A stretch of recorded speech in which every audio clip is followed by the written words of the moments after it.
Have you ever felt like you were disappearing? One favour at a time. You smile when you don't want to. You say yes when every nerve in your body is screaming no. You absorb the blame, smooth over the tension, offer the nice version of yourself even when you're running on fumes. Keep listening because what you think is kindness might be the reason people treat you like you don't matter.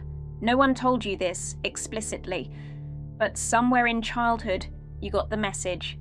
Be agreeable, be helpful, don't make waves. Maybe it was the way your parents snapped when you asked too many questions. Maybe it was teachers who rewarded compliance over courage. You learned to be digestible. And now you're paying for it with your self-respect. And if that doesn't matter to you, then keep people-pleasing. Because that's the psychological equation. Because here's the truth. People-pleasing isn't generosity.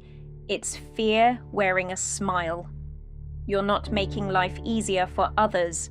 You're making yourself easier to use. And that pattern? It's invisible until it's everywhere. In your work life, where you pick up the slack but get none of the credit. In your relationships, where your opinions shrink and your needs dissolve. In your posture, your tone, your calendar. Even your nervous system gets trained to flinch at the thought of disapproval. You walk around like a PR campaign for someone else's comfort. Ouch. And the worst part, you've convinced yourself this makes you a good person. But what if you've mistaken being liked for being respected? They're not the same. One is given freely, the other is negotiated. Respect has weight, it has consequence, it requires boundaries. Being liked doesn't. It just asks you to vanish in a way that makes others feel less confronted by their own selfishness. And so you disappear until one day you're looking in the mirror and you don't recognize the person who always folds. You didn't choose this consciously, but now you get to notice it. And here's your reframe, the version of you that says no, that holds the line, that stops explaining, isn't cruel.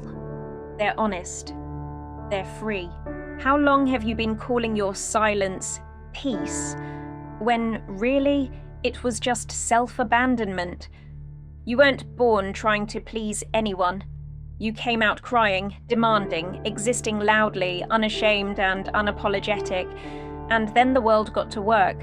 Maybe it started in your family.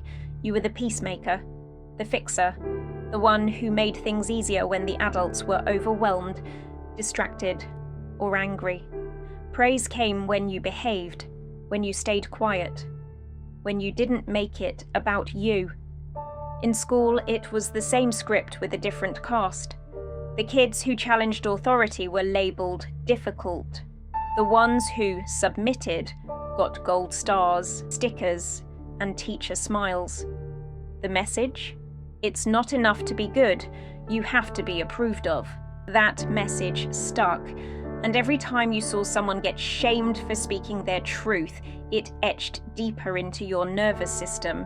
So you adjusted, shrunk, smoothed your edges, said what was expected, not what was real. You learned that your worth was performative, that love could be earned if you were easy enough to manage. What you didn't realize is that the adults rewarding your people-pleasing were often just relieved you didn't need anything from them. That's not connection, that's neglect, in polite clothing. Over time, this conditioning became a habit, then a personality. You stopped even noticing the moment you deferred to someone else's comfort over your own. You laughed at jokes that made you flinch. You kept secrets that weren't yours to carry. You let people treat you like a convenience and called it being understanding. What? Somewhere in that repetition, you stopped being a person in the room and started being a mirror, just reflecting back what other people needed to see to stay comfortable. Let's be clear, this isn't your fault. You were trained to confuse approval with * safety, And now, your body still flinches like conflict equals danger. But here's the kicker. The original threat is gone, and you're still rehearsing the survival script. Low self-esteem is like trying to negotiate with a smoke alarm. It goes off every time you assert yourself, even though there's no fire, just you, finally taking up space.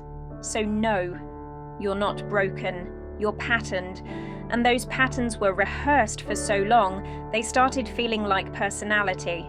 But personality isn't permanent, it's just performance repeated under pressure. And you?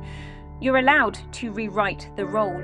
You'll want to know what people-pleasing is actually costing you, because it's not just your time or energy, it's your dignity. And the worst part is, you probably don't even notice it anymore. It starts in the body.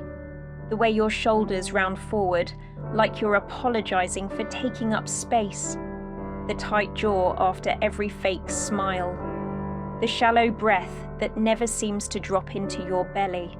The exhaustion that sleep doesn't fix because it's not a rest problem. It's a resentment problem. You're tired because you spend every day managing other people's expectations, emotions, and egos, while yours collect dust in a locked drawer you haven't opened in years. This kind of self-erasure doesn't just drain you, it distorts you. You forget what you even want because you've rehearsed pleasing for so long. It became your personality. You can't relax because your nervous system's been trained to flinch every time you imagine disappointing someone. That isn't care, that's hypervigilance. And it's loud. You hear it in the internal noise. Don't upset them. Don't be difficult. Just make it easier for everyone. But easy for who? Certainly not for you. Physically, you lose your voice. Not metaphorically. Literally. You hesitate to speak. You second-guess what you just said.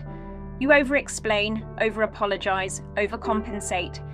You think your value comes from being needed, but deep down you're terrified that if you weren't so useful, you wouldn't be loved at all. And when people walk all over you, you blame yourself. Maybe I'm too sensitive. Maybe I just need to let it go. Maybe. But maybe not. Maybe you've just mistaken being passive for being peaceful. If this is something you want to change, listen to what's coming next. Because here's the punchline. People-pleasing doesn't earn you more respect. It guarantees you less. Respect is given to those who are clear, not compliant. And if you're constantly adjusting yourself to avoid discomfort, you teach the world that you're negotiable. Spicy truth. People-pleasing is just emotional people pleasure. Without the pleasure, you give and still feel like you're not enough. That's not generosity. That's a slow, quiet collapse. And if you're honest, how long have you been collapsing like this while calling it coping? Let me explain where you need to take responsibility here and where you don't. But first, tell me if you recognize James. James was the kind of man people relied on. In meetings, he spoke just enough to sound decisive. In family gatherings, he handled tension with humor, softening every edge without ever taking a side. His emails were fast, his deadlines met. He remembered birthdays, proofread his team's presentations, and took the late train so someone else could make their kid's football match.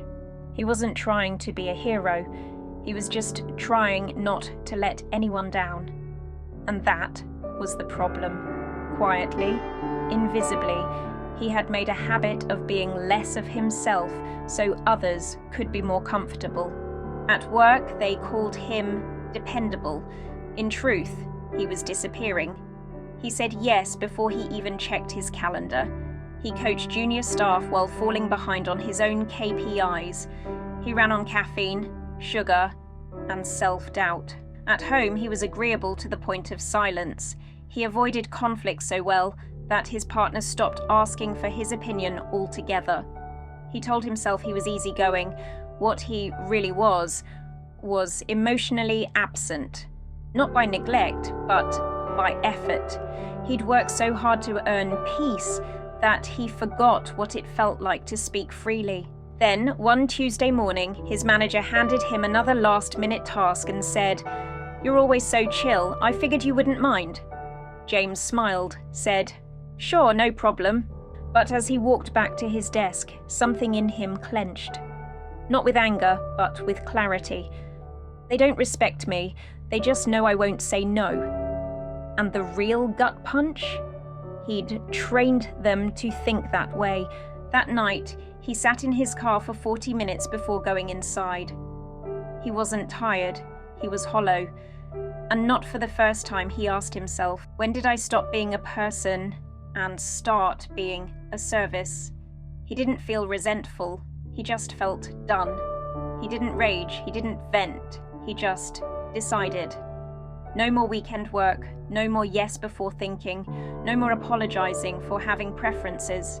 He started small, declining one meeting, saying, "I'm not available," without a follow-up excuse. He didn't feel triumphant, he just felt clean. And that shift, it didn't change how the world saw him, yet. But it changed how he saw himself, not as a pushover trying to stay liked, but as a man slowly teaching the world how to treat him, by finally remembering how to treat himself. If you want real change, you have to stop waiting for someone else to give you permission to exist. No one is coming. No one's going to say, "You've done enough for us. Now go focus on yourself." They're just going to keep taking, because you've trained them to. And while that's not your fault, it is your responsibility to change it. That's the uncomfortable truth of radical responsibility. You don't get to rewrite the past, but you do get to choose if you keep bleeding for it. What you suffered wasn't fair, but staying stuck inside it? That's optional now. Responsibility doesn't mean blame, it doesn't mean shame, it means freedom. It means you get to stop explaining yourself. It means your no doesn't need a dissertation. It means you're finally the adult in the room, not a child seeking approval from people who never learned to value their own worth. Ouch! Sorry. When you start to own your decisions, something wild happens. You stop negotiating your dignity. You stop trying to be chosen and you start choosing yourself. And here's the thing. You've already done it in small ways. The time you didn't reply right away. The moment you said, "I'll think about it," instead of your usual automatic yes. The second you caught yourself people-pleasing mid-sentence and paused, these weren't accidents. They were your nervous system catching up to the truth. You don't need to be liked to be safe. You just need to be real. But what if responsibility isn't the finish line? It's just the start of the fight. What if the moment you take the wheel is the moment you realize you've never looked at the map?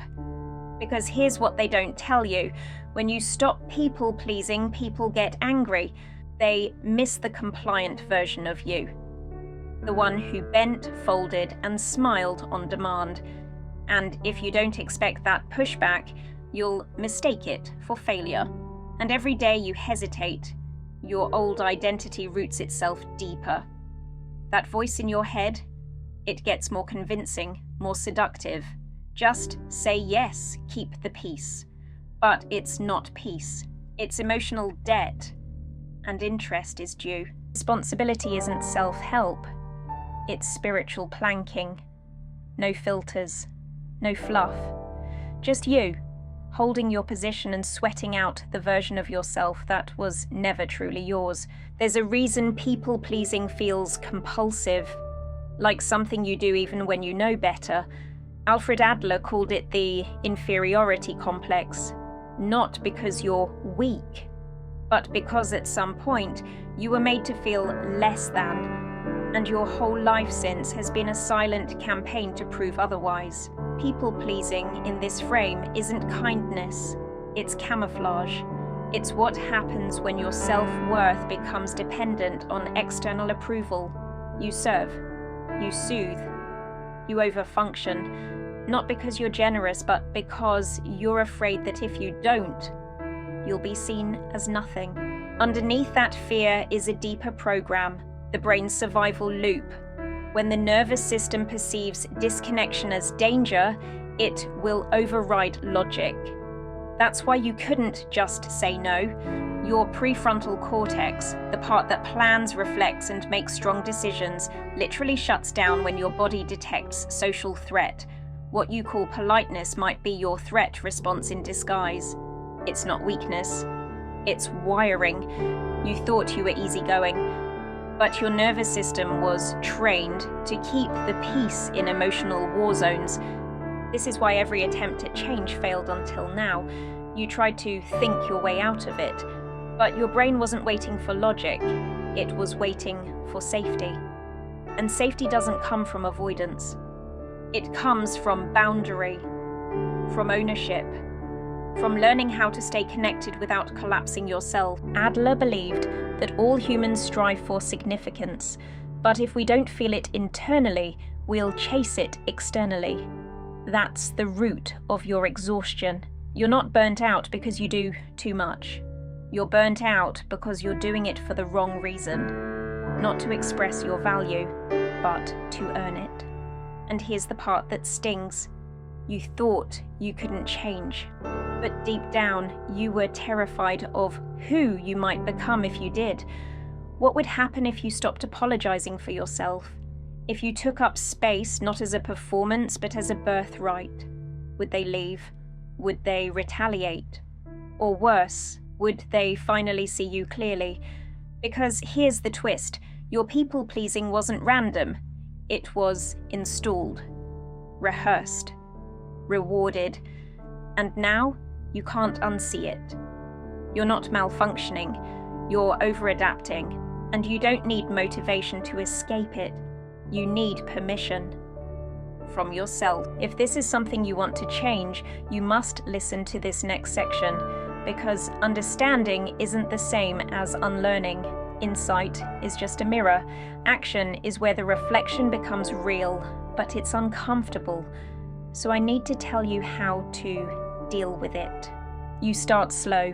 You pause before replying. You stop cushioning your messages with 10 layers of softness. You say no to something small, like a meeting you don't need to be in. You feel guilty.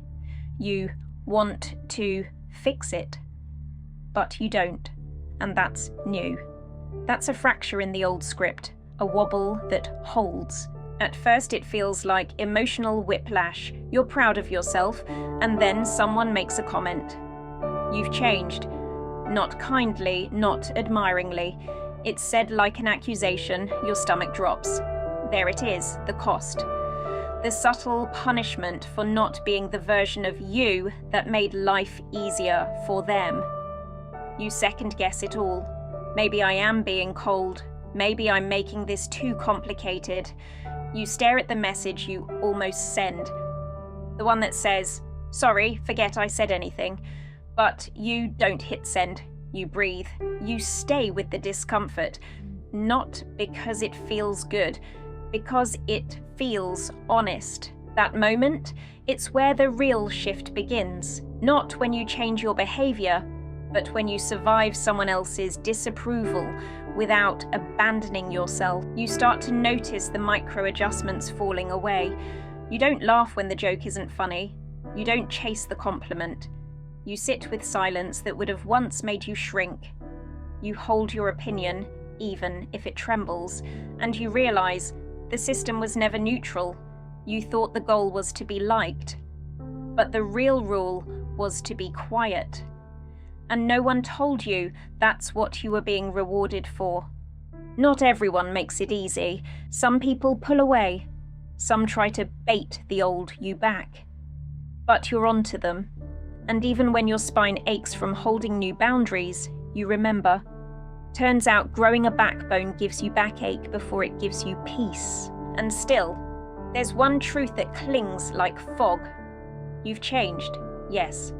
But who are you becoming now that you're no longer useful by default?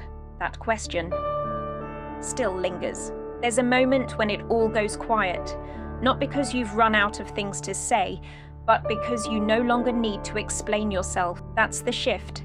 That's the becoming. You stop performing. You stop asking, did I upset them? You stop rehearsing your truth like it's something that needs permission. And instead, you stand. Not perfectly, not always loudly, but clearly. You speak when it matters. You rest when you're tired. You decide who gets access to your time, and more importantly, your peace and respect. It starts with how you show up for yourself. You don't need to prove anything anymore. That's what makes you powerful. You're not chasing validation like scraps. You're choosing clarity over chaos. You're not bending to avoid discomfort. You're trusting yourself to survive it because you've already been through worse. You've already sacrificed yourself on the altar of being liked. And now you know, approval is currency that expires the second you stop paying for it. What if you stop people-pleasing and begin to build your self-respect? What if your whole life up to now was just you gathering receipts? Evidence that you're not the problem. You're the pattern breaker. Because you didn't just survive people-pleasing, you outgrew it. And yeah, some people will fall away, but that's not loss. That's clarity. The ones who matter. They won't need a watered-down version of you to stick around. Shadow seekers, say it with me in the comments. I choose my strength, not their approval, not their comfort, not their permission, my strength. You've started something most people won't dare to touch. Because it hurts before it heals, because it's lonely before it frees you. But if you're still here watching this, you're not most people. You're part of a different kind of tribe, the kind that remembers who they were before they started apologizing for existing. So welcome. You found your people, the last honest place on the internet. And no, you won't have to walk this alone. I'll be right here. Every word, every cut, every comeback. You've begun the unlearning. And I promise, what's coming next will change how you see everything. I'm not just a voice on your screen. I've trained thousands in NLP, hypnotherapy, and advanced psychology. I've coached in grief, trauma, addiction, burnout, and betrayal. I've seen what it costs to people-please yourself into invisibility. And I know exactly how to bring you back.